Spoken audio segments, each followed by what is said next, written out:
अब तक का भारत का सबसे विशाल साम्राज्य मौर्य साम्राज्य। आप मौर्य साम्राज्य की स्थिति अगर देखेंगे तो Mauryan dynasty was extended up to Afghanistan, Afghanistan से लेकर के और साउथ में केरल वगैरह जो थे ये पड़ोसी क्षेत्र हैं। यानी अब तक का सबसे बड़ा साम्राज्य मौर्य साम्राज्य था, जिसका विस्तार एक्सपेंशन जो है वो ब्रिटिश काल की तुलना में भी ज्यादा। तो ऐसे में ये जो मौर्य साम्राज्य की स्थापना हुई, तो मौर्य साम्राज्य की स्थापना से पहले कुछ फॉरेन अटैक भी होते हैं, कुछ विदेशी आक्रमणकारी भी आते हैं, जिसमें दो प्रमुख है, एक ईरानी और दूसरा यूनानी। हखमनी वंश और बाद में आता है जो यूनानी आते हैं, ग्रीक आते हैं, तो ग्रीक के अंतर्गत सिकंदर महान, अलेक्जेंडर द ग्रेट। तो आज की क्लास उसी पर फोकस्ड है। यानी यह हम लोग कर रहे हैं मगध के उत्कर्ष के साथ साथ भारत में विदेशी आक्रमणकारी आए और स्पेशली पर्शियन अटैक जो किया था, तो उसमें हखमनी डायनेस्टी थी और हखमनी डायनेस्टी का शासक दारा प्रथम डेरियस के नाम से जाना जाता था। तो डेरियस आपके लिए महत्वपूर्ण है। जैसा कि मैंने बताया था, महापद्मनंद, अशोक के पहले महापद्मनंद ने कलिंग को जीता था। तो उसी तरह से अशोक से रिलेटेड एक पॉइंट और भी है। अशोक से पहले दारा प्रथम ने अभिलेख जारी किए थे। अशोक पहला शासक है जिसने अभिलेखों के माध्यम से अपनी जनता को संबोधित किया। He was the first king who expressed himself to citizens through inscriptions, जिसने अपने आप को अभिव्यक्त किया अभिलेखों के माध्यम से। We come to know about Ashoka through those edicts, अभिलेखों के माध्यम से, उस शिलालेखों के माध्यम से हम लोग उनके बारे में जानते हैं, अशोक के बारे में जानते हैं। ऐसे तो बहुत सारी किताबों में भी अशोक की चर्चा की गई है, लेकिन सबसे ऑथेंटिक स्रोत जो है, ऑथेंटिक सोर्स जो है, वो अशोक के अभिलेख, अशोक के अभिलेखों के बारे में वो मौर्य काल में पढ़ेंगे। अभी का जो सेक्शन है वो विदेशी आक्रमण लिखिएगा कि मगध के उत्कर्ष के साथ with the rise of Magadh के उत्कर्ष के साथ with the rise of Magadh, two dynasties, foreign dynasties attacked on India. Bharat पर दो प्रमुख विदेशी वंशों ने आक्रमण किए। भारत पर दो प्रमुख वंशों ने आक्रमण किए, विदेशी वंशों ने आक्रमण किए। तो विदेशी आक्रमणकारी के अंतर्गत हम लोग दो प्रमुख वंश या दो प्रमुख शासक वर्ग को देखते हैं।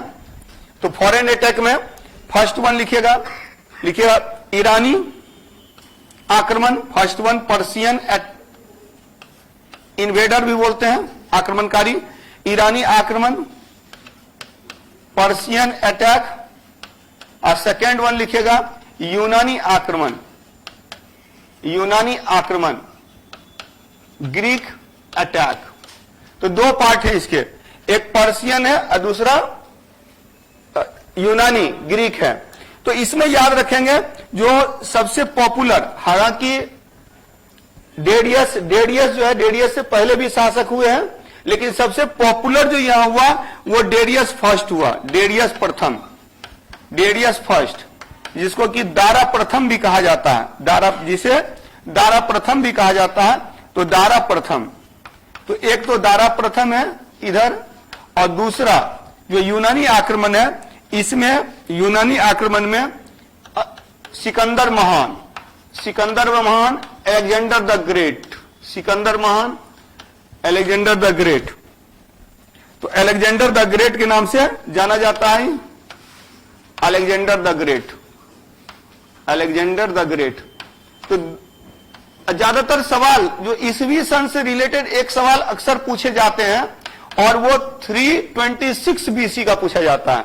अभी तक मैंने बताया था कि अभी तक जितने भी हम लोगों ने ईयर देखा तो उसमें टाइम पीरियड आपके लिए इंपॉर्टेंट हो सकता है कि हड़प्पन पीरियड कितना से कितना है, वैदिक पीरियड कितना से कितना है, लेकिन ईसवी सन, एग्जैक्ट ईसवी सन से रिलेटेड पहला क्वेश्चन जो बनता है हिस्ट्री में वो 326 बीसी से बनता है, 326 ईसा पूर्व से बनता है। यानी कि सारे ईसवी सन याद नहीं करने हैं, dates are not important, dates बहुत ज्यादा जरूरी नहीं है, जो आपके काम के हैं वो क्लास के दौरान ही आपको याद हो जाएंगे। इसीलिए मैं बार बार बोलता हूं इतिहास में नाम और ईसवी सन को याद नहीं करना है, बल्कि इतिहास में डेवलपमेंट को देखना है कि किस तरह से डेवलपमेंट हुआ। जब राज्य निर्माण की प्रक्रिया, फॉर्मेशन ऑफ स्टेट्स हुए, तो उसमें Magadh became the state, Magadh राज्य बना। और इसी तरह से आप देखेंगे जब मगध राज्य बन रहा है, मौर्य साम्राज्य की पृष्ठभूमि बन रही है, background of Mauryan empire was created at that time, उसी समय कुछ फॉरेन अटैक भी होता है। Alexander was the contemporary king of Chandragupta Maurya, Chandragupta का समकालीन शासक है सिकंदर। तो सिकंदर महान जो है चंद्रगुप्त मौर्य का समकालीन शासक है, और जिस समय सिकंदर ने अटैक किया था भारत पर, तो मिलने के लिए भी गया था चंद्रगुप्त। लेकिन इसकी जो मुलाकात रही एक फॉर्मल मीटिंग थी, और इसमें क्या हुआ कि सिकंदर इतना नाराज हो गया कि उसने अपनी सेना को भेज दिया कि मारो इसे, किसी तरह से जान बचाकर भागा था, जैसी जैसी की चर्चा मिलती है। कारण यह है कि बोला जाता है कि एक जंगल में एक ही शेर होता है ना, अब दूसरा शेर आएगा तो स्वाभाविक सी बात है लड़ाई होगी। तो कुछ उसी तरह की बात थी कि वो गया मदद मांगने के लिए, लेकिन राजा बनकर, एक राजा के सामने में राजा बनकर मदद कर मांगने जाइएगा तो स्वाभाविक सी बात है परेशानी होगी, उसी तरह की चीज है। तो इसमें सबसे पहले हम लोग देखते हैं ईरानी आक्रमण। तो लिखिएगा भारत पर आक्रमण करने वाले फर्स्ट इन्वेडर, आक्रमण करने वाले ऑन इंडिया ईरानी आक्रमणकारी थे, ईरानी आक्रमणकारी थे, वॉज पर्शियन इन्वेडर। ठीक है, तो फर्स्ट आक्रमणकारी जो है वो कौन है, वो ईरानी है, पर्शियन है, पर्शियन है। ईरान का प्राचीन नाम फारस है, सबको पता है, तो पर्सिया, पर्सिया या फारस बोलते हैं। तो ईरानी आक्रमणकारी है, और ईरान के साथ इसके जो संबंध है उस संबंध से कई तरह की चीजें आई, बहुत कुछ सीखने को मिला। जैसे कि अभिलेख जारी करना शुरू किया मौर्यों ने, इन्हीं से प्रभावित होकर। इसके अलावा आप देखेंगे कि ये जो आक्रमण हुए, ईरानी आक्रमण, यूनानी आक्रमण, इससे भारत में गांधार शैली का विकास हुआ।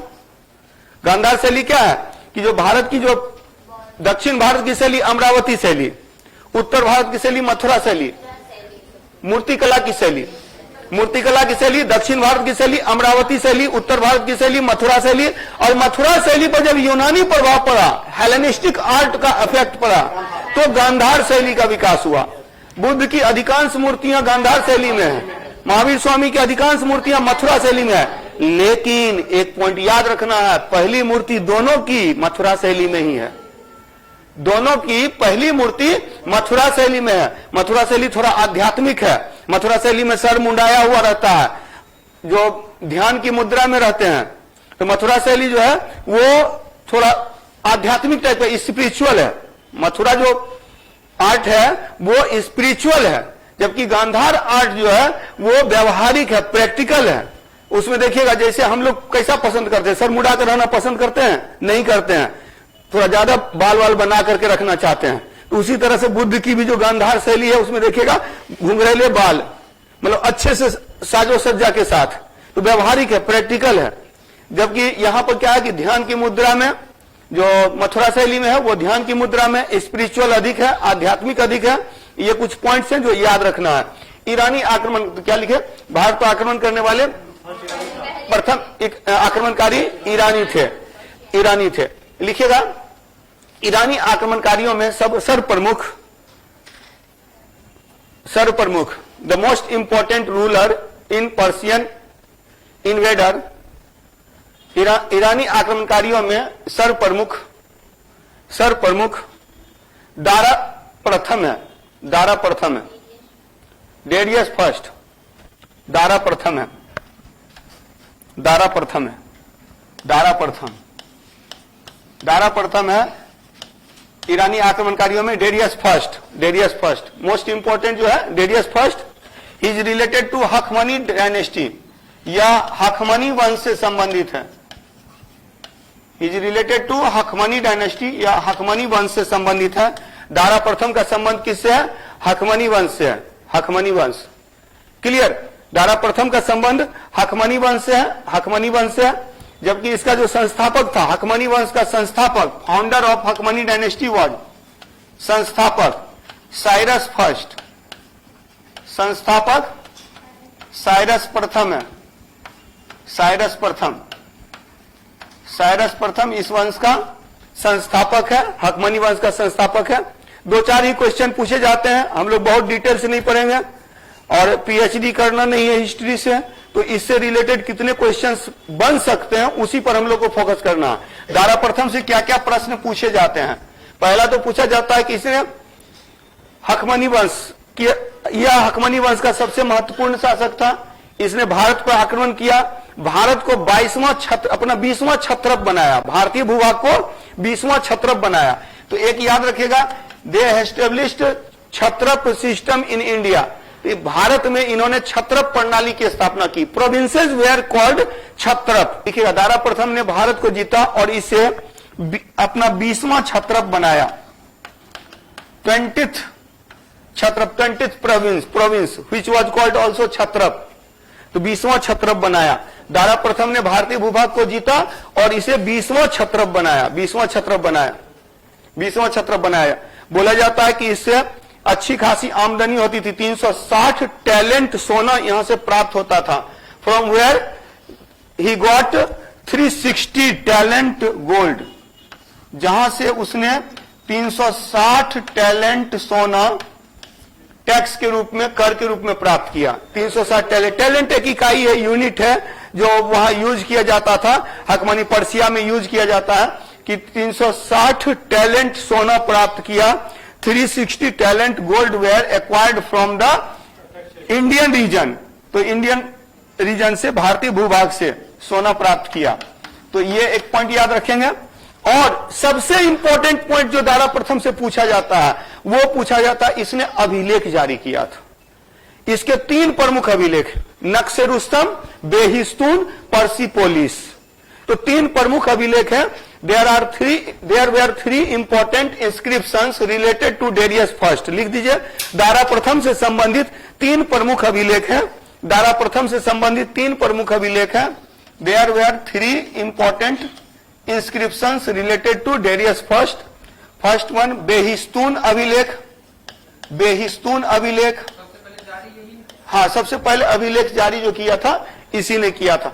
भारतीय उपमहाद्वीप में सबसे पहले अभिलेख जारी करने का श्रेय इसे ही है, और प्रथम भारतीय शासक अशोक है जिसने अभिलेख जारी किया था, जिसने अभिलेख, एक्चुअली इसने बेहिस्तून अभिलेख, मतलब इन अभिलेखों से दारा प्रथम ने अपनी जनता को संबोधित किया था। तो जनता को संबोधित किया था, तो जनता का संबोधन है कि जैसे कि ये लिखता है, अशोक लिखता है, देवा नाम प्रिय प्रियदर्शी, देवताओं का प्रिय राजा प्रियदर्शी, अपनी प्रजा को पुत्रवत प्रेम करता है। तो ये सब लिखा हुआ इनके इंस्क्रिप्शन में, अभिलेख में लिखा हुआ। तो कुछ उसी तरह का दारा प्रथम के संदर्भ में भी है कि बेहिस्तून अभिलेख, पर्सिपोलिस अभिलेख, पर्सिपोलिस अभिलेख, बेहिस्तून इंस्क्रिप्शन, पर्सिपोलिस इंस्क्रिप्शन एंड नक्श ए रुस्तम नक्श ए रुस्तम, नक्श ए रुस्तम अभिलेख। तो ये 3 प्रमुख अभिलेख हैं जो दारा प्रथम के द्वारा जारी किए गए, which was issued by Darius first. Darius first के द्वारा जारी किए गए 3 प्रमुख अभिलेख हैं, 3 प्रमुख इंस्क्रिप्शन है, बेहिस्तून, पर्सिपोलिस, नक्श ए रुस्तम। क्लियर। तो ईरानी आक्रमण में जो क्वेश्चन पूछे जाते हैं, तो इतने क्वेश्चन पूछे जाने की संभावना ज्यादा रहती है। तो हकमनी वंश से रिलेटेड ये सारा पॉइंट याद रखना है। और स्पेशली देखिएगा कि ईरानी परंपरा जब भारत में आई तो छत्रप प्रणाली जो आई, छत्रप प्रणाली देखिएगा बाद में शकों ने, स्पेशली रुद्रदामन ने छत्रप प्रणाली को अपनाया था। तो छत्रप प्रणाली जो लिया गया भारत में बाद के भारत के शासकों के द्वारा, वो इन्हीं से लिया गया है, ईरानियों से लिया गया, पर्सियन से लिया गया। हम लोग क्या पढ़ रहे हैं? हम लोग पढ़ रहे हैं मगध के उत्कर्ष के समय जब मौर्य साम्राज्य की स्थापना हो रही थी, तो इस टाइम पीरियड में इस समय भारत पे कुछ फॉरेन अटैक भी होते हैं, और फॉरेन अटैक में सबसे पहला जो अटैक हुआ था वो हखमनी वंश के शासकों ने किया, हखमनी डायनेस्टी के शासकों ने किया, जो ईरानी आक्रमण, ईरान के रहने वाले थे, ईरान मूल के थे, ईरानी आक्रमणकारी थे। तो ईरानी आक्रमण के अंतर्गत हखमनी वंश, इसमें दारा प्रथम हो जाएगा। दारा प्रथम से रिलेटेड क्या क्या पॉइंट? इसने भारतीय भूभाग को जीत करके इसे 20वां क्षत्रप बनाया, यहां से 360 टैलेंट सोना की प्राप्ति की। इससे संबंधित 3 प्रमुख अभिलेख हैं, बेहिस्तून अभिलेख, पर्सिपोलिस अभिलेख, नक्शे रुस्तम अभिलेख। और एक पॉइंट याद रखिएगा कि अशोक ने लिखेगा, अशोक ने दारा प्रथम से प्रभावित होकर अभिलेख जारी किए। अशोका इशूड इंस्क्रिप्शन और एडिक्ट, उसी को एडिक्ट बोलते हैं। अशोक के अभिलेखों के लिए एडिक्ट शब्द का प्रयोग किया गया। Addict with after influence of Darius first. तो अशोक ने दारा प्रथम से प्रभावित होकर अभिलेख जारी किए, दारा प्रथम से प्रभावित होकर अभिलेख जारी किए। क्लियर? तो यहां पर भारत में क्षत्रप प्रणाली ईरानियों से ली गई है, लिखाने की आवश्यकता नहीं है। क्षत्रप प्रणाली को इन्होंने इंट्रोड्यूस किया इंडिया में, और इसके बाद के आक्रमण में सबसे महत्वपूर्ण आक्रमण है सिकंदर महान का। सिकंदर महान के बारे में आप लोगों ने पढ़ रखा होगा कि सिकंदर जो था कहां का रहने वाला था? मकदूनिया का रहने वाला था, मैसिडोनिया का रहने वाला था। पिता फिलिप थे, गुरु अरस्तु थे, और पिता से प्रभावित होकर के यह विश्व विजेता बनना चाहता था, वर्ल्ड को विक्ट्री करना चाहता था। और इसी क्रम में इसने क्या किया? अटैक करना। 327 BC में इसने अपना अटैक शुरू किया। After 1 year he came in Indian reason. लगभग 1 साल तक आक्रमण करते हुए, जीतते हुए भारतीय भूभाग में आया। अब 1 साल तक सेना लड़ रही थी, सेना थक चुकी थी। कई बार होता है कि हम लोग पढ़ाते रहते हैं, आप लोग बोलते हैं कि सर अब बस बहुत हो गया। तो ये उसी पर होता है क्या कि हमारा जोश थोड़ा सा कम हो जाता है। सिकंदर के साथ भी यही हुआ। क्या होता था? सिकंदर बोलता है क्या कि मैं विश्व विजेता बन जाता यदि मेरी सेना ने मेरा साथ दिया होता। मिशन 50 तो तब ना कामयाब होगी जब आप हमारे साथ चलेंगे। ये नहीं बोलिए कि सर स्पीड चल रहे हैं, मतलब चूंकि हमारे पास समय कम है और उस कम समय में ज्यादा से ज्यादा काम करना है। और यही कारण है कि अभी जैसे कि पॉलिटी में दौड़ रहे हैं आप लोग, तो दौड़ रहे हैं तो दौड़ना पड़ेगा, दूसरा कोई उपाय नहीं है। आप लोगों के समय को देख करके उसी के हिसाब से काम किया जा रहा है। तो मिशन 50 तभी कामयाब होगी जब आप लोग हमारे साथ चलेंगे। तो इसको जो है कंटिन्यू करना है। चलिए, तो ईरानी आक्रमण हुआ, और ईरानी आक्रमण के बाद किसका आक्रमण हुआ? यूनानियों का आक्रमण। तो नेक्स्ट लिखिएगा यूनानी आक्रमण, हेडिंग दे दीजिए ग्रीक अटैक। यूनानी आक्रमण, ग्रीक अटैक, यूनानी आक्रमण। और यूनानी आक्रमण में सबसे प्रमुख कौन है? सिकंदर महान। प्रमुख क्या यही है? सिकंदर महान ही है। सिकंदर ने ही अटैक किया था। और सिकंदर के बारे में कुछ पॉइंट्स हैं। तो यहां पर अटैक किसने किया? सिकंदर महान ने। सिकंदर से रिलेटेड कुछ पॉइंट्स हैं जो आपके दिमाग में रहना चाहिए। सिकंदर महान बोला जाता है, कभी हारा नहीं था। हालांकि लौटते वक्त जो कुछ जनजातियों ने हमला किया था जिसमें कि घायल हो गया था, और उसके बाद उसकी मृत्यु हो गई थी। वॉन्डेड था, घायल हो गया था, विष बुझा हुआ तीर जो है लग गया था, तो जहर शरीर में फैल गया और बेबीलोन में जाकर के इसकी मृत्यु हो गई। कब? 323 ईसा पूर्व में, 323 BC में, जिस समय यहां चंद्रगुप्त मौर्य का राज्यारोहण हो रहा था, उस समय इसकी मृत्यु हुई। सिकंदर महान की मृत्यु हुई, अलेक्जेंडर द ग्रेट की। तो अलेक्जेंडर द ग्रेट की जो कहानी है, अलेक्जेंडर द ग्रेट की जो कहानी है, यह शुरू होती है जब इसने भारत के ऊपर अटैक करने का मन बनाया। और अटैक करने भारत का नहीं, पूरे विश्व पर विश्व विजेता बनने की चाहत में यह भारतीय भूभाग तक चलाया। अब इससे रिलेटेड कुछ पॉइंट्स जो है आप लोगों को याद रखना है कि निवासी कहां का है? निवासी है मैसिडोनिया का। He was a resident of Macedonia. तो रेसिडेंट है मैसिडोनिया का। मकदूनिया बोलते हैं हिंदी में, मकदूनिया, या इसको मैसिडोनिया भी बोलते हैं, मैसिडोनिया। तो मैसिडोनिया का निवासी था कौन? सिकंदर। दूसरी बात, इसके पिता कौन है? तो इसके पिता है फिलिप, पिता है फिलिप। तो पिता फिलिप, हाँ फिलिप द्वितीय, फिलिप द्वितीय उसके पिता मतलब दादा होंगे। अक्सर दादा का जो ये रहता है नाम रहता है वो पोता को मिलता है, ठीक है। तो उसमें मकदूनिया का शासक था, इससे ज्यादा क्या जानना है? इतिहास में ज्यादा रिसर्च मत कीजिए, जितना हम लोग पढ़ रहे हैं उतना काफी है। मैं मैक्सिमम बता रहा हूं, मैक्सिमम लेकर हम लोग चल रहे हैं, और प्रिंटेड मटेरियल भी आप लोगों को जल्द मिल जाएगा। अच्छा, नोट्स मिल जा रहा है, मैंने बनाकर दे दिया, सबमिट कर दिया है, अब आप लोगों तक आना बाकी है, ठीक है। तो एंशिएंट इंडिया वाला जो नोट्स है सारा एक साथ मिल जा रहा है, घर में बैठ के पढ़ते रहिएगा। तो फिलिप सेकेंड बुकलेट फॉर्म में आ जा रहा है। चलिए, फिलिप द्वितीय यह था, और इसी से प्रभावित होकर के विश्व विजेता बनने का जो ख्वाब देखा था, विश्व विजेता का प्रेरक यही है, विश्व विजेता का प्रेरक। तो विश्व विजेता, हालांकि याद रखिएगा, इसको इसके गुरु ने मना किया था, अरस्तु ने मना किया था, विश्व विजेता का प्रेरक। उसके बाद याद रखेंगे कि इससे रिलेटेड ही एक और पॉइंट, गुरु। इसके गुरु जो है वो कौन है? अरस्तु है, अरस्तु इसके गुरु है। तो अरस्तु, एरिस्टोटल के नाम से भी जाना जाता है अरस्तु को, अरस्तु, एरिस्टोटल है, तो ये गुरु है, गुरु अरस्तु है, अरस्तु है,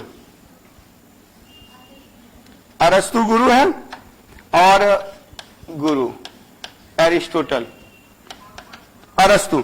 तो ये कुछ पॉइंट्स है जो आपके दिमाग में रहनी चाहिए। और उसके बाद इसने भारत पर अटैक करने का मन बनाया कब? 327 ईसा पूर्व में, 327 ईसा पूर्व में भारत बने, विश्व विजेता बनने का विचार बनाया, और इसने अटैक शुरू कर दिए।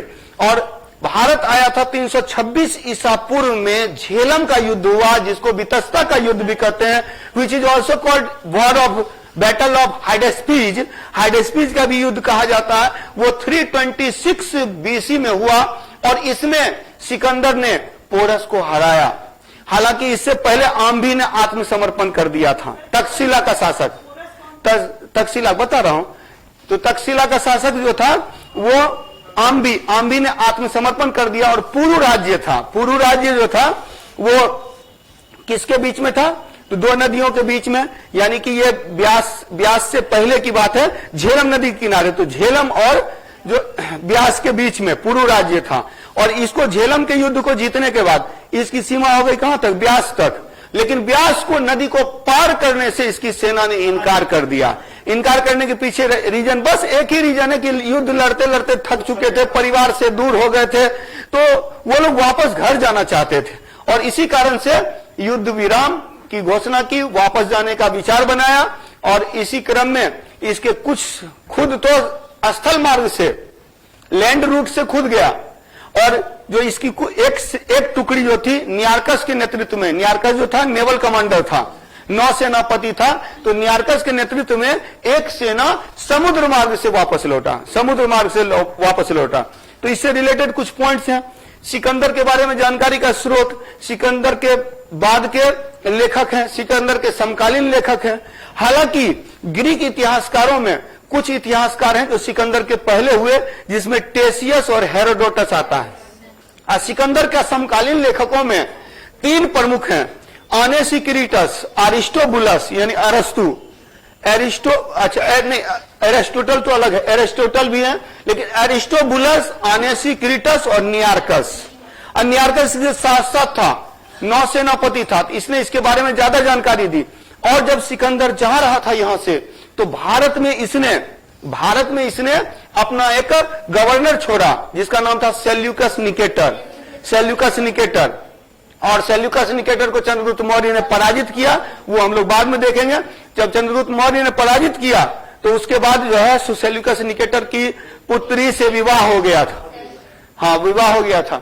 और आपको आप लोगों को जानकारी होनी चाहिए कि सेल्यूकस पराजित होने के बाद भी जीत गया, यानी पराजित होने के बाद भी जीत गया, कि जब पराजित हुआ तो वैवाहिक संबंध बने, और 500 हाथी गिफ्ट किया था, चंद्रगुप्त मौर्य ने, और ये 500 हाथी के बल पर संपूर्ण यूरान को रौंद दिया था सेल्यूकस निकेटर ने। और अगला जो यूनान का शासक बना था वो सेल्यूकस निकेटर बना था। तो हाँ, मेगास्थनीज उसी का राजदूत था जो चंद्रगुप्त मौर्य के दरबार में था। आगे हम लोग पढ़ेंगे, तो अभी लिखिएगा सिकंदर ने 327 ईसा पूर्व में Sikandar decided to victory all the world. Sikandar ने 327 ईसा पूर्व में विश्व विजेता बनने का विचार किया। 327 ईसा पूर्व में विश्व विजेता बनने का विचार किया। Decided to world victory in 327 BC, 327 BC, 327 ईसा पूर्व में लिखा। विभिन्न क्षेत्रों को जीतते हुए, आफ्टर विनिंग डिफरेंट रीजन्स, विभिन्न क्षेत्रों को जीतते हुए भारतीय भूभाग तक पहुंचा। Reached up to Indian region, भारतीय भूभाग तक पहुंचा। भारतीय भूभाग तक पहुंचा। इन इंडियन रीजन, भारतीय भूभाग में याद रखिएगा, इंडियन रीजन में तक्षशिला का शासक था Ambhi. Ambhi was the ruler of Takshashila. Takshashila का शासक आम्बी था। Ambhi was the ruler of Takshashila. तो तक्षशिला का शासक कौन था? आम्बी था। आम्बी के बारे में याद रखिएगा। आम्बी ने क्या किया? सरेंडर कर दिया। Surrender in front of Alexander the great. तो आम्बी ने सिकंदर के समक्ष आत्मसमर्पण कर दिया।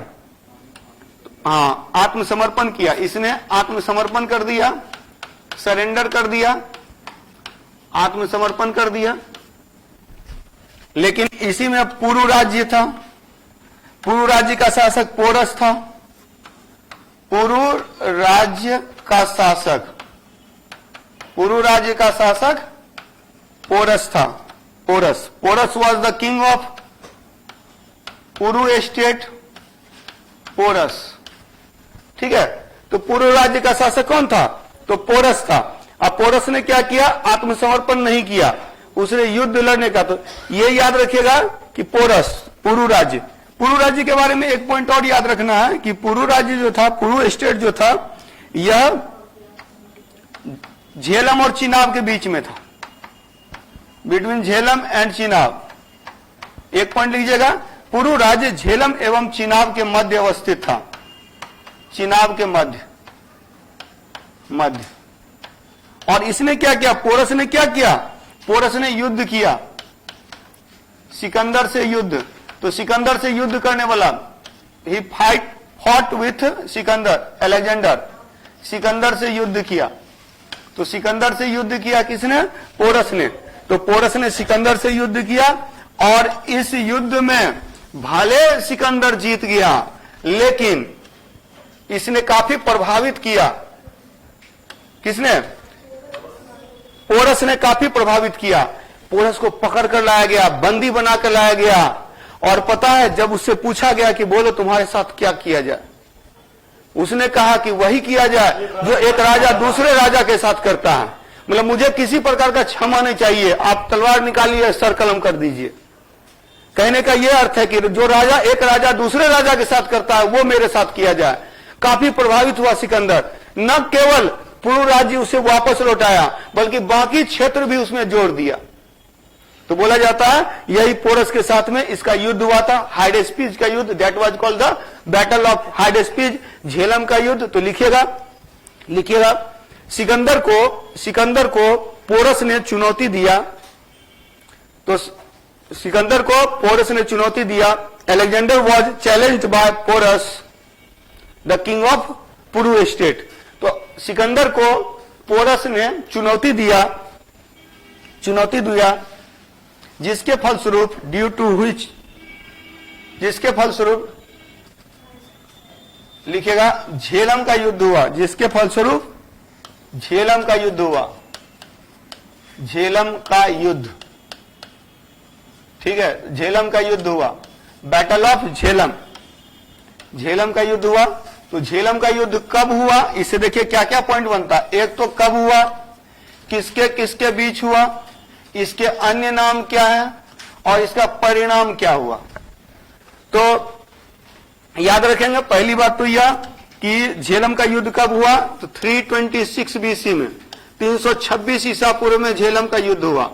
दूसरी बात याद रखेंगे कि झेलम का युद्ध किसके किसके बीच हुआ, तो सिकंदर और पोरस के बीच, Alexander and Porus, Alexander Sikandar और पोरस के मध्य, पोरस के मध्य। तीसरी बात याद रखेंगे कि झेलम का युद्ध, झेलम के युद्ध का अन्य नाम क्या है, इसका नाम है वितस्ता का युद्ध। इन ऋग्वेद में झेलम को वितस्ता कहा गया है। So this battle was called battle of Vitasta, तो वितस्ता का युद्ध।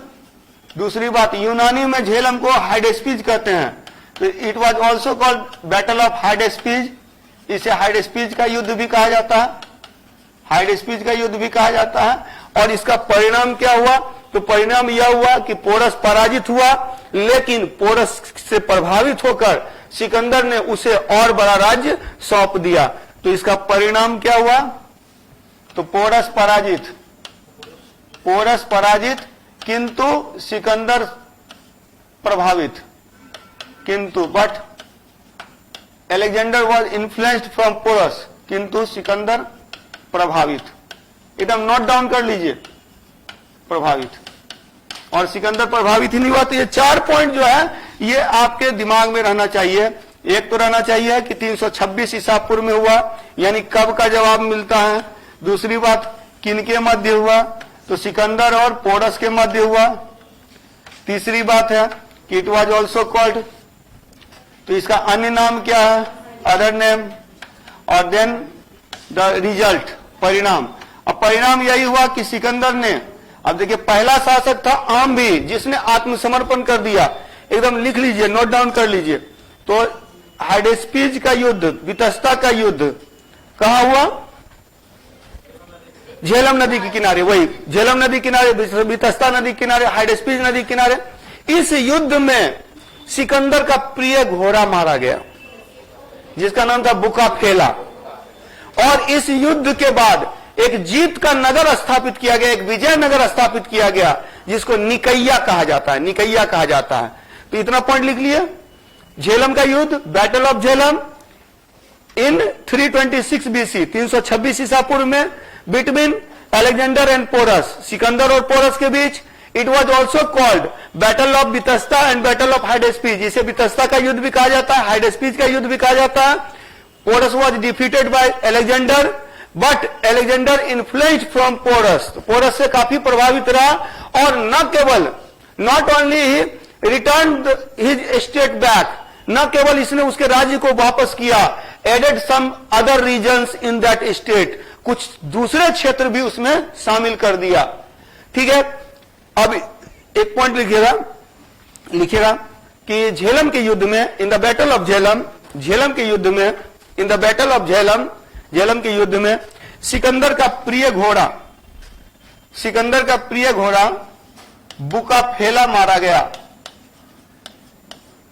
ठीक है, बुकाफेला, तो हॉर्स ऑफ अलेक्जेंडर बुकाफेला वाज, हाँ, या डाइड, मारा गया, वाज किल्ड, मारा गया।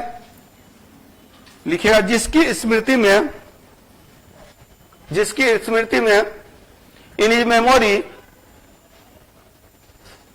तो उसकी याद में Alexander established a town Bucephala, Alexander ने, मतलब सिकंदर ने बुकाफेला शहर की स्थापना की, हाँ, उस घोड़ा के नाम पर। तो टू टाउनशिप हुए एस्टेब्लिश्ड, 2 शहर स्थापित हुए। इस युद्ध के बाद 2 शहर स्थापित हुए, एक तो बुकाफेला और दूसरा था निकैया, निकैया। दोनों शहर उसी रीजन में, यानी कि इन दैट रीजन में नहीं, ये बोला जाता है यूनान में ना, यूनान, यूनान में। तो 2 शहर स्थापित किए गए। अब कहाँ है उस पर थोड़ा अब रिसर्च करना पड़ेगा, ठीक है। बहुत सारा चीज मैंने भी रिसर्च नहीं किया और नहीं रिसर्च करने में फायदा है, ताकि किलिंग ऑफ टाइम है, ठीक है। 2 शहर स्थापित किए गए, बुकाफेला और निकैया शहर, 2 शहर स्थापित किए गए। तो नेक्स्ट पॉइंट लिखिएगा Sikandar established a township Nicaea. Sikandar ने निकैया एक शहर स्थापित किया। Sikandar Alexander established a township Nicaea, जिसका अर्थ है द टाउनशिप ऑफ, जिसका अर्थ है विजयनगर, which means the township of victory, जिसका अर्थ है विजयनगर, विजय का नगर। अब बुकाफेला क्या है? घोड़े की स्मृति में, घोड़े की स्मृति में।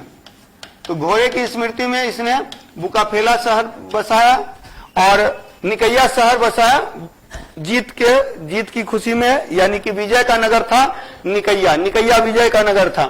तो 326 बीसी में जब पोरस को पराजित करने के बाद, अब जब याद रखेंगे आप लोगों को, अगर थोड़ा सा मैप याद हो इस तरह से, ये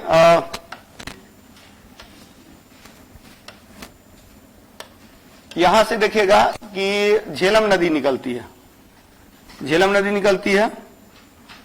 और अगर मैप थोड़ा सा याद हो तो इसमें ध्यान रखेंगे कि झेलम नदी निकलती है और इधर से निकलती है सतलज नदी। और यहां है ब्यास के ऊपर है रावी के ऊपर है चिनाब और सबसे ऊपर है झेलम। तो यानी कि पुरु राज्य जो था इस रीजन में था, पुरु स्टेट। हाँ, यहां आप देखेंगे रावी, चिनाब, झेलम। तो झेलम जो है इसी में था पुरु राज्य। पुरु राज्य किसके किसके बीच है? Between Jhelum and Chenab. तो यहां जो है झेलम और चिनाब के बीच। और पुरु राज्य जीतने के बाद फिर इसको किसी प्रकार की बाधा नहीं हुई, पहुंच गया कहां तक? ब्यास तक, ब्यास नदी तक। लेकिन ब्यास के किनारे पहुंचने के बाद इसकी सेना ने आगे बढ़ने से इनकार कर दिया, और सिकंदर को वापस लौटना पड़ा।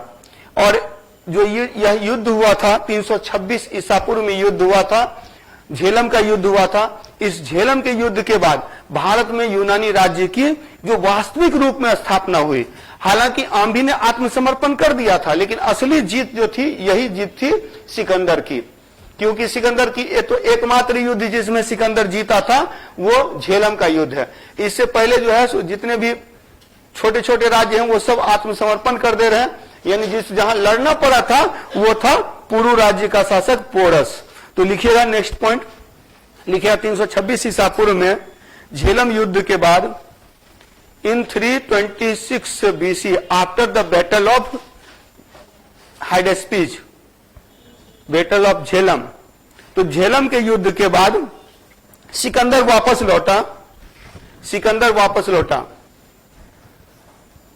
Sikandar Alexander the great went back. तो वापस लौटा। देखिए क्योंकि उसकी सेना ने, because his military refused to go after Beas river, क्योंकि उसकी सेना ने ब्यास नदी के पार जाने से इनकार कर दिया।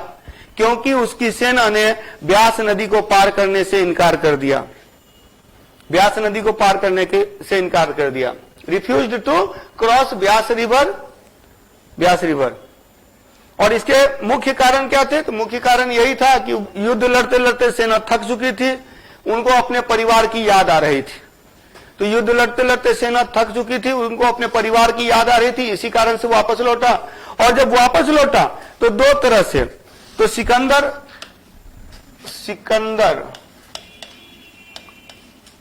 अच्छा, ये एक पॉइंट आप लोग याद रखिएगा, सिकंदर की जानकारी का स्रोत क्या है, तो उस समय के इतिहासकार हैं। सिकंदर के बाद के लेखकों में सबसे इंपॉर्टेंट है मेगास्थनीज। मेगास्थनीज की ओरिजिनल बुक हम लोगों को नहीं मिलती है, उसको कंपाइल किया था स्वानबेक ने, और उसके द्वारा लिखे गए विभिन्न उद्धरण जो क्योट्स कर करके बाकी राइटरों ने लिखा है, जैसे एस्ट्रेबो लिखता है, जस्टिन लिखता है, प्लूटार्क लिखता है, प्लिनी लिखता है, यानी बाद के जो इतिहासकार हैं वो इनके बारे में लिखता है कि मेगास्थनीज की इंडिका के अनुसार ऐसा था भारत में, according to Indica it was in India, तो यह भारत में था। तो भारत के बारे में एक्सप्लेन किया गया डिफरेंट बुक्स में डिफरेंट राइटर्स के द्वारा, और वो क्योट किसको क्योट करके, तो वो इंडिका को क्योट करके, और उन्हीं सब जगहों से उठा करके एक किताब तैयार किया था स्वानबेक ने, और उसी बुक को हम लोग बोलते हैं indica. Original copy of indica is not available today, तो वर्तमान में इंडिका का की मूल प्रति हमारे पास उपलब्ध नहीं है। ठीक है, तो सिकंदर की जो वापसी हुई, रिटर्निंग ऑफ अलेक्जेंडर, वो दो तरह से हुई, एक स्थल मार्ग से, स्थल मार्ग, और दूसरा हुआ समुद्र मार्ग, स्थल मार्ग और दूसरा समुद्र मार्ग। और इसी में याद रखिएगा समुद्र मार्ग, यानी कुछ सेना का नेतृत्व ये स्वयं नेतृत्व करता था, he was himself the leader, स्वयं नेतृत्व, और यहां नेतृत्व किया था, इट वॉज लीडेड बाय नियार्कस, नियार्कस के नेतृत्व में, नियार्कस, तो नियार्कस का नेतृत्व, तो नियार्कस ने नेतृत्व किया समुद्र मार्ग का। तो who was Nearchus, Nearchus was the naval commander of the military of Alexander, तो सिकंदर की सेना का नौ सेनापति था नियार्कस, नौ सेनापति था Nearchus. He was also a writer, वह राइटर भी था। तो सिकंदर की वापसी, returning of Alexander from land route स्थल मार्ग से, फ्रॉम ओशन रूट समुद्री मार्ग से, ओशन रूट में लीडर वॉज नियार्कस, नियार्कस नेतृत्व करता था, स्थल मार्ग में स्वयं नेतृत्व करता था।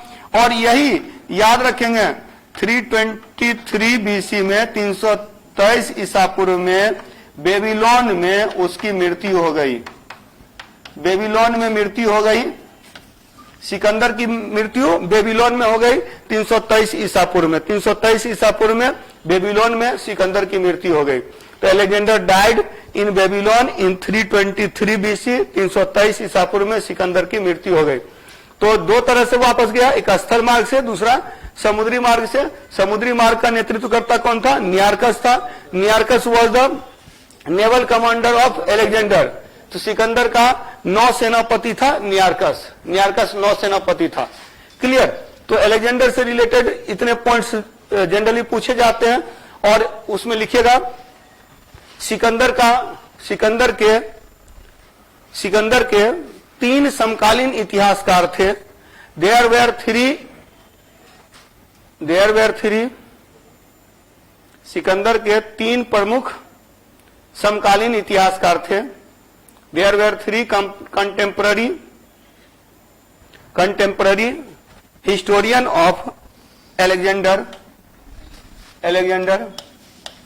तो सिकंदर के समकालीन इतिहासकार,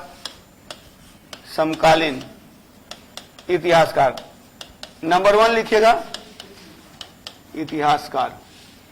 तो तीनों का नाम लिख लीजिए। एक लिखिएगा एरिस्टोबुलस,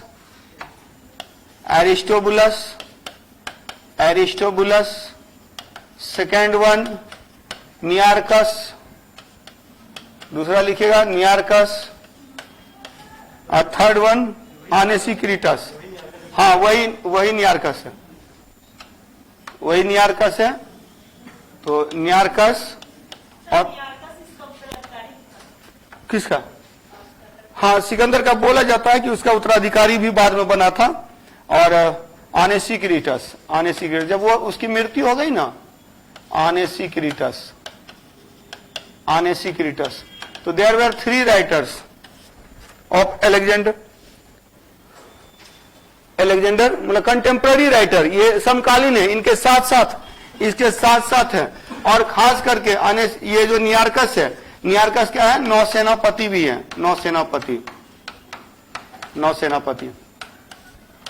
अच्छा, एक चीज और है, एक समस्या और थी यूनानियों की, कि यूनानी लोग जब भारत आए तो यूनानियों ने क्या किया कि जो कुछ यहां देखा उसको लिख दिया। तो कई बार वो हमारी भाषा नहीं समझते थे, तो जो देखते थे वो लिख देते थे पीके टाइप से। तो कहने का अर्थ है कि देखा कि अलग अलग वेशभूषा में लोग हैं, तो हर वेशभूषा के आधार पर 7 जाति की चर्चा करता है मेगास्थनीज। बाद में देखिएगा ना सिकंदर के बाद। और एक पॉइंट और लिखिएगा, सिकंदर ने भारतीय भूभाग का governor, Sikandar made governor of Indian reason Seleucus Nicator. Sikandar ने भारतीय भूभाग का उत्तराधिकारी या भारतीय भूभाग का राज्यपाल गवर्नर सेल्यूकस निकेटर को बनाया, सेल्यूकस निकेटर को बनाया। हाँ, सेल्यूकस निकेटर को बनाया, जो बाद में यूनान का शासक भी बना, who became the king of यूनान later on। सेल्यूकस निकेटर को बनाया, जो बाद में यूनान का शासक भी बना, who became the king of Greece later on। ठीक है, अब यहां पर याद रखेंगे कि सिकंदर के आने से, मतलब यूनानियों के भारत आने से पहले भी चर्चा हो गई है। स्टार्ट में भी मैंने एक चर्चा किया था कि भारत में गांधार शैली जो है वो इन्हीं की देन है। तो ये जो आक्रमण हुए, यूनानी आक्रमण हुए, ईरानी आक्रमण हुए, इससे भारत में क्षत्रप प्रणाली की शुरुआत हुई। सोने की मुद्रा जो है प्रचलन में आया। तो देखिएगा, सोने की मुद्रा प्रभाव भारतीय भूभाग में जारी करने वाले भी इंडो ग्रीक ही थे, हिंद यूनानी। देखिए ये चीज, ये जब आ रहे हैं ना, जब यूनानी आ रहे हैं, तो इसी से एक नया वर्ग की उत्पन्न हो रहा है, जिसको इंडो ग्रीक हम लोग कहते हैं, जिसको हिंद यूनानी कहते हैं। और इसी हिंद यूनानी में बाद में देखेंगे कि मिनांडर एक शासक हुआ था, जो मिनांडर भारत आया था। मिनांडर, जिसको मिलिंद भी कहा गया है, राजा मिलिंद कहा गया है। मिलिंद के प्रश्न, मिलिंद पढ़ो, एक बुक है, उसके बारे में हम लोग मौर्योत्तर काल में पढ़ेंगे, लेटर मौर्य पीरियड में पढ़ेंगे।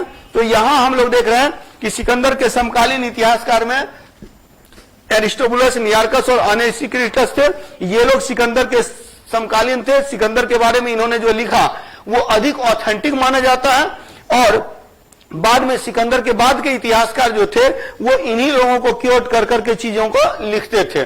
और सिकंदर के बाद, एलेक्जेंडर के बाद जो सबसे महत्वपूर्ण जो राइटर हुआ था वो हुआ था मेगास्थनीज, जो सेल्यूकस का राजदूत था, सेल्यूकस निकेटर का राजदूत था। अब नेक्स्ट पॉइंट लिखिएगा, भारत में यूनानियों के प्रभाव से, after the influence of Greece, भारत में यूनानियों के प्रभाव से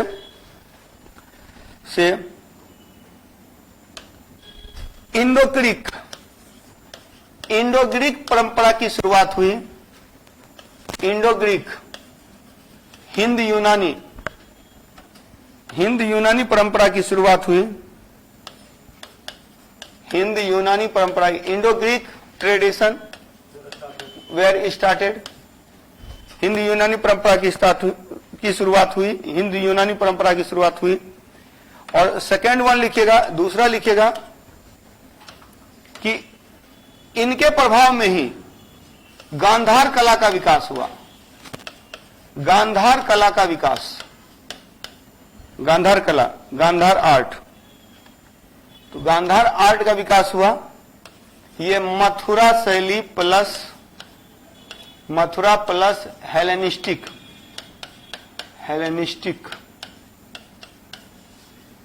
शैली, ठीक है। तो मथुरा कला का विकास हुआ। ये क्या, गांधार कला का विकास हुआ। Gandhara art was developed in India in the influence of Greek art. और गांधार कला के बारे में याद रखिएगा, गांधार कला मथुरा कला और यूनानी कला का मिश्रित रूप है। Gandhara art is a mixture of Greek and Mathura art. हाँ, गांधार कला, मथुरा कला और यूनानी कला का मिश्रित रूप है, मिश्रित रूप है। और ये यूनानी कला को ही हम लोग क्या बोलते हैं? Hellenistic art, Hellenistic art, Hellenistic art, ठीक है। हाँ, हेलेनिस्टिक आर्ट, हेलेनिस्टिक, एक मिनट, इसी को ही हम लोग बोलते हैं। हाँ, गांधार कला, मथुरा कला और हेलेनिस्टिक यूनानी कला का मिश्रित रूप है, मिश्रित रूप है, मिश्रित रूप है। इसमें याद रखिएगा कि हेलेनिस्टिक आर्ट जो है, बांट दीजिए क्वेश्चन। हाँ, यूनानी कला, हेलेनिस्टिक आर्ट जो है वो यूनानी art, Greek art is also called Hellenistic art. यूनानी कला को हेलेनिस्टिक कला भी कहा जाता है, यूनानी कला को हेलेनिस्टिक आर्ट भी कहा जाता है, हेलेनिस्टिक कला भी कहा जाता है। तो मथुरा शैली और हेलेनिस्टिक शैली का मिश्रित रूप है। तो अच्छे, एक पॉइंट यहां पर जब हम लोग चर्चा कर रहे हैं तो याद रखिएगा, मूर्ति कला का विकास भारत में जो हुआ, मूर्ति कला के बारे में, हालांकि इसकी चर्चा हम लोग बाद में भी करेंगे। पहली आदमकर की मूर्ति, मानव के आकार की पहली मूर्ति किसकी मूर्ति है पता है? कनिष्क की मूर्ति है। कुषाण काल का कनिष्क की मूर्ति है जिसका सिर गायब है। अब सिर गायब है तब कैसे पता चला कि वो कनिष्क है? एक्चुअली उसका जो जैसा ड्रेस है, तो उसकी जो मुद्रा पे जो उसका फोटो बना हुआ उसमें वैसा ही ड्रेस है, तो उसके आधार पर यह अनुमान लगाया गया कि यह कनिष्क है। तो मानव कद की पहली मूर्ति, ह्यूमन साइज की फर्स्ट जो आइडल है, पहला जो मूर्ति है, पहली आइडल जो मिलती है वो मिलती है कनिष्क की मिलती है। तो भारत में मूर्ति कला के 3 भाग हैं।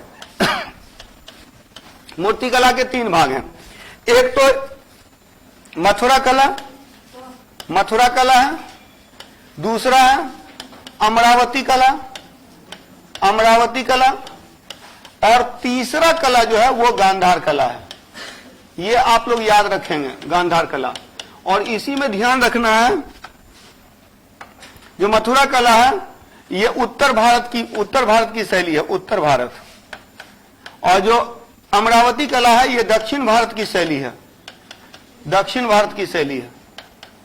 और जो गांधार कला है यह पश्चिमोत्तर भारत की शैली है, पश्चिमोत्तर भारत, वेस्टर्न नॉर्दर्न, पश्चिमोत्तर भारत, ठीक है। इसको ध्यान में रखना है। तो मूर्ति कला से रिलेटेड ये 3 पॉइंट ऐसे भी याद रखना। इसमें कुछ और पॉइंट मैं बता रहा हूं कि मूर्ति कला से संबंधित 3 शैली है, मथुरा शैली, अमरावती शैली, और इसके बाद जो है तो जो उत्तर भारत की शैली है, मथुरा शैली, ये याद रखिएगा आध्यात्मिक है, आध्यात्मिक। और ये जो गांधार शैली है ये व्यवहारिक है, व्यवहारिक। ज्यादातर इसी दोनों से आता है अंतर, क्योंकि ये दक्षिण में देखिएगा, दक्षिण का अपना एक ट्रेंड रहा है। अच्छा, उत्तर भारत में जो पता है मूर्ति रूप दिया जाता था, आदमी का रूप दिया जाता था। दक्षिण भारत में देखिएगा आदमी का रूप नहीं है, सिंपल जो है सो एक ब्लैक पॉलिश कर दिया, उसमें आंख कान नाक मुंह बना दिया, हो गया। मतलब ह्यूमन टाइप की नहीं। जैसे बालाजी की मूर्ति वगैरह जो है वहां देखिएगा तो वो एक तरह से सिंबॉलिक है, यहां संकेतात्मक है। लेकिन यहां क्या है ना कि मथुरा कला में मानव रूप दिया जाता है। यानी ये भी याद रखिएगा, मथुरा कला और गांधार कला में मानव रूप है, जबकि अमरावती कला सांकेतिक है, संकेतात्मक है, सिंबॉलिक है। ये एक फर्क है। दूसरी बात है कि बुद्ध और महावीर स्वामी दोनों की पहली मूर्ति मथुरा शैली में है। बुद्ध और महावीर स्वामी दोनों की पहली मूर्ति मथुरा शैली में है, लेकिन अधिकांश बुद्ध मूर्तियां गांधार शैली में है और अधिकांश महावीर स्वामी की मूर्तियां मथुरा शैली में है। तो ये क्वेश्चन आता है, यानी दोनों की मूर्तियां मथुरा शैली और गांधार शैली में है, लेकिन अधिकांश बुद्ध की मूर्तियां गांधार शैली में है, अधिकांश महावीर स्वामी की मूर्तियां मथुरा शैली में है, लेकिन पहली मूर्ति जो दोनों लोगों की है वो मथुरा शैली में ही है। क्लियर? तो इससे रिलेटेड नेक्स्ट क्लास में फिर हम लोग प्रैक्टिस कर लेंगे। क्या हाँ हाँ, नहीं तो उससे रिलेटेड उसमें मतलब कि गांधार से मथुरा शैली की मिली है ना, वो तो साफ लिखता है मथुरा शैली में, यक्षिणी वाला जो बिहार में मिला। अच्छा, बिहार के इतिहास पे भी एक क्लास सैटरडे संडे तक हम लोगों की एक क्लास हो जाएगी, जिसमें पूरा हिस्ट्री बिहार वाला खत्म कर दूंगा एक ही क्लास में। जैसे सर ने ज्योग्राफी बता दिया वैसे ही मैं हिस्ट्री बता दूंगा। चलिए ठीक है, आज की क्लास में इतना ही रखते हैं, नेक्स्ट क्लास में फिर इसका डिस्कशन हम लोग करेंगे।